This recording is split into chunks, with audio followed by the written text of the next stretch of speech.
This is how you'll foam roll your quadriceps and your hip flexors. So, to do this, you're going to get into what I call the Spider-Man pose. Let me face you. So, you'll get into the Spider-Man pose like this. So notice this, left leg is planted, I'm on my hands, the roller's on my thigh. If you have a long roller, this is a 1 foot long one. If it's a 3 foot long roller, you'll need to be at the edge of it so it's not in the way. So in that position, you want to get your core activated and you'll start to roll back and forth, just like I am. This works best off your hands, and if you look, you see how I periodically need to reposition that left foot, going back and forth. Let's look at that from the side. Here it goes, back and forth, just really searching around.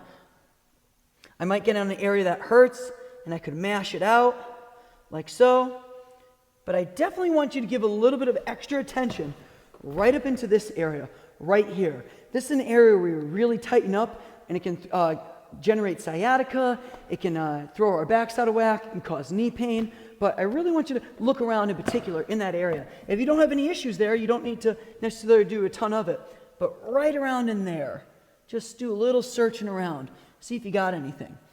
The hardest area I find to foam roll with respect to your quadriceps is the inner quads, and I'll show you how to do this.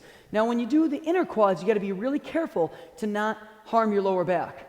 You could harm your lower back by hyperextending your lower back.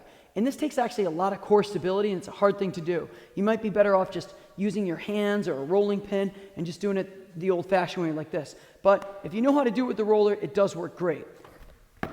So, to do that, you almost need to go into like a plank like this. Now, you see I'm extending my back here. That's not the best thing in the world, so I'm going to lose some of it. And my left leg out here is planted out. And I'm getting right on the inside, and you can really find some good knots in here. Most people do. All right, let's show you that from the front. Here, good. You see where my left leg is out to the side there, going back and forth. I can plant that knee if I need to a little bit, but that's a hard thing to do. Anyways, that is how you foam roll your quads. Have fun.